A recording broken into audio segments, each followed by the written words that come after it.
जय हिंद विद्यार्थी मित्रांनो, आणखीन एक मुंबई शहर पोलीस शिपाई या पदासाठी जॉईनिंग आणि मेडिकलसाठी यादी आलेली आहे. 26/5/2025 पोलीस आयुक्त बृहन्मुंबई यांचे कार्यालय. नियुक्ती सूचना क्रमांक 8 म्हणजे आतापर्यंत 7 याद्या आलेल्या होत्या. आता ही 8वी यादी आलेली आहे आणि या यादीमध्ये बघूया किती विद्यार्थी एकूण बोलवण्यात आलेले आहे. मुंबई पोलीस शिपाई भरती 2022-23. विषय मुंबई पोलीस शिपाई भरती 2022-23.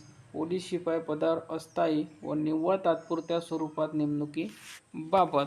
आता बघूया एकूण विद्यार्थी किती बोलवण्यात आलेले आहे. तर एकूण विद्यार्थी बोलवण्यात आलेले आहे 199. दिनांक आहे 29/5/2025 रोजी, म्हणजे 29 तारखेला सकाळी 7 वाजता बोलवण्यात आले आहे आणि ॲड्रेस सेम आहे. तर एकूण 199 विद्यार्थी आहे आणि यामध्ये ज्या ज्या विद्यार्थ्यांचं नाव आलेलं आहे त्या विद्यार्थ्यांनी वेळेवर आणि तारखेवर नक्की पोहोचा. आणि ही यादी जर तुम्हाला बघायची असेल तर आपल्या टेलिग्राम चॅनलवर टाकण्यात आलेली आहे. टेलिग्रामची लिंक या व्हिडिओच्या खाली डिस्क्रिप्शन बॉक्समध्ये देण्यात आलेली आहे. तर 199 विद्यार्थी बोलवण्यात आलेले आहे सकाळी 7 वाजता 29 तारखेला. ठीक आहे, तर या व्हिडिओमध्ये इथपर्यंतच. धन्यवाद.